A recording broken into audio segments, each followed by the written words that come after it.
walking with it.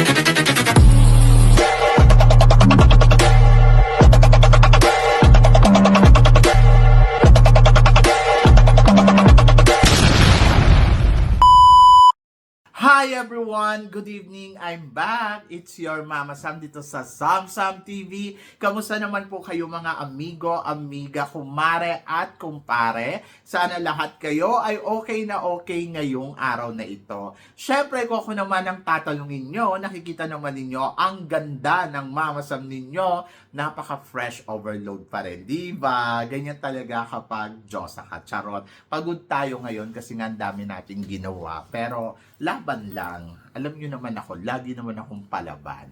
So, eto na nga, syempre, bago ang lahat, gusto ko munang bumate sa mga kaibigan natin na nasa part in Americas, lalo na sa USA at saka sa Canada. Hello po sa inyong lahat. Syempre, marami din tayong kaibigan na nanonood dito sa Sam TV na nasa party naman ng Europe at saka syempre ng Middle East. So, hello sa inyo. Kamusta naman? Yung sa Middle East, nako, ang dami-dami natin mga friends dyan na talaga naman tumututok at talagang nakasubaybay dito sa Sam TV. Maraming salamat. At saka sa Europe, di ba?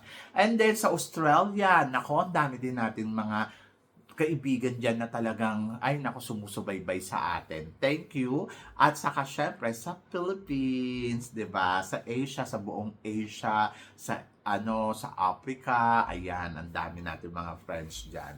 Kaya tuloy pa rin syempre ang laban natin dito at tuloy ang chika natin araw-araw, lagi-lagi dahil sa pagmamahal at suporta na binibigay ninyo. Na-appreciate ko po. Maraming salamat. Kaya naman ngayong araw na to, ang pag-uusapan natin, nako, eto nga after nga nang pumutok ang eksena sa Miss Grand yesterday, maraming naloka kasi, ay nako, ano ba nangyari, di ba? Parang, ayun nga, nag-resign daw, tapos ayun, dinithrone, etong si Rachel ni Mr. Nawat. So, si Rachel kasi from India, kung saan naman kasalukuyan ngayon, ang Miss World ay ginaganap sa sa India.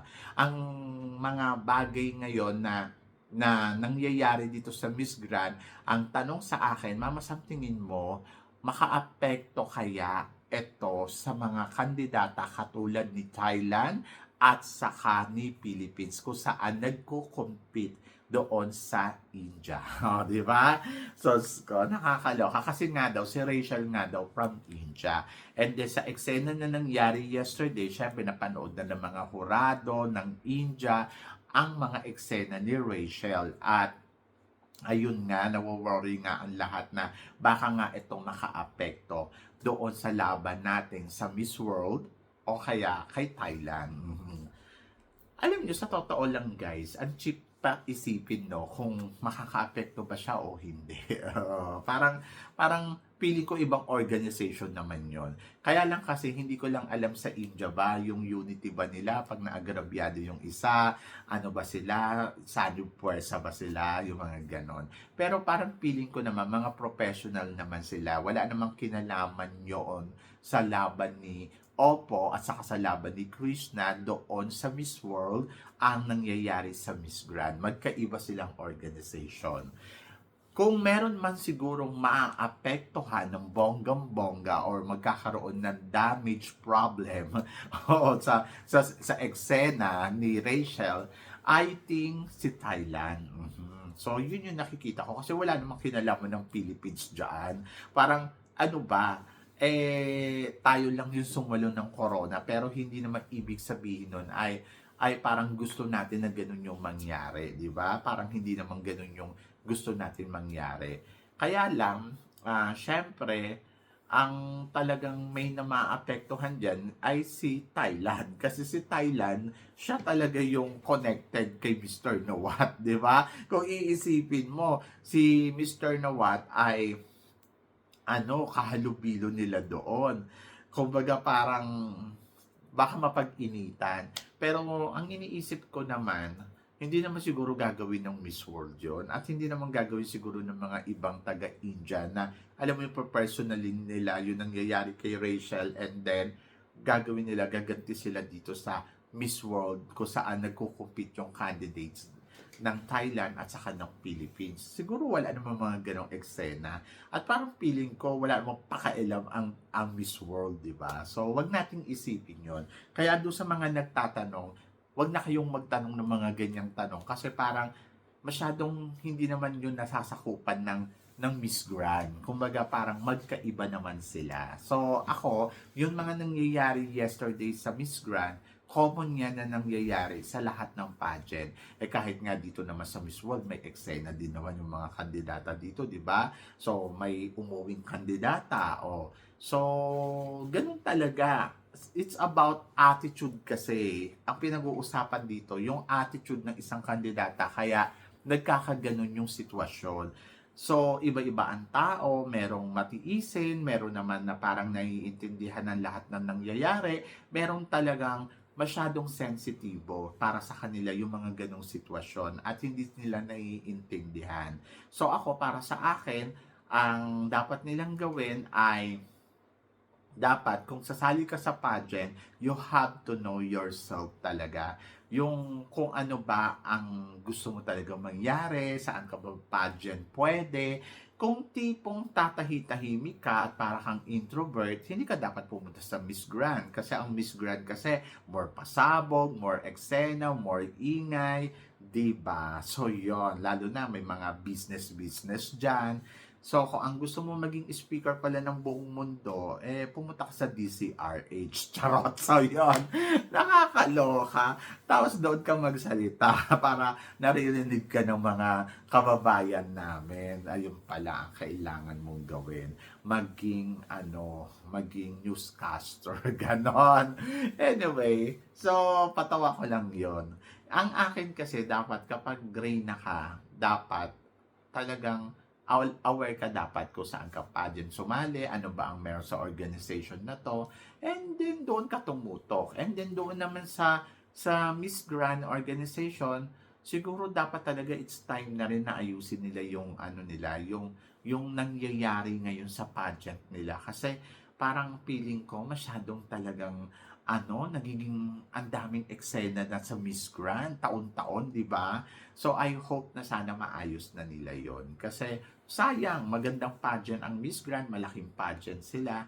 Tapos, may mga ganyan mga queens na problematic yung mga reyna nila. So, yon. So, medyo masakit sa ulo sa organization. At nasisira yung ng Grand. So, dapat ayusin talaga na nila to.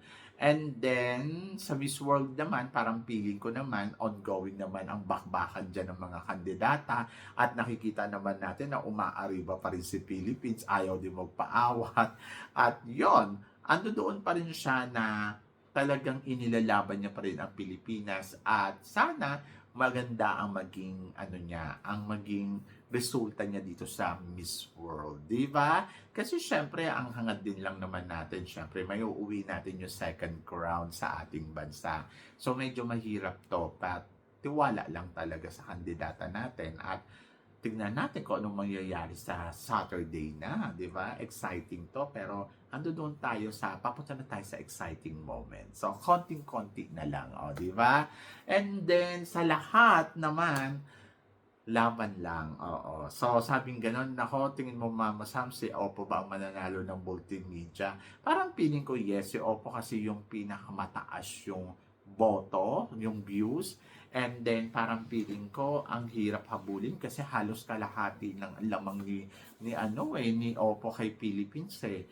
So, parang feeling ko, number 2 dito si Philippines, but malay natin, may himala, di ba? So, malay natin, biglang si Philippines pala ang mag-uwi ng title ng multimedia. So, laban lang. Ang importante ay lumalaban tayo. At yun talaga, doon talaga ako Saka, panghawakan nyo lang yung pag-asa. Di ba? Kung si CJ nga, tingnan ninyo, hindi nyo naman inaasahan na kokoronahan, pero biglang kinoronahan ng Miss Grand. Di ba? So, yan. Kokoronahan pala ng Miss Grand. Oo. Kaya, laban lang, tuloy-tuloy lang. Kasi, malay naman natin, di ba? Kung ano pa yung mga susunod pang mangyayari. At dito sa Miss World, hindi mo inaasahan, sa Philippines pala ang mag-uwi. Feeling ko ang Pilipinas ngayon, swerte. Oo. Swerte. At umiiral talaga yung laban.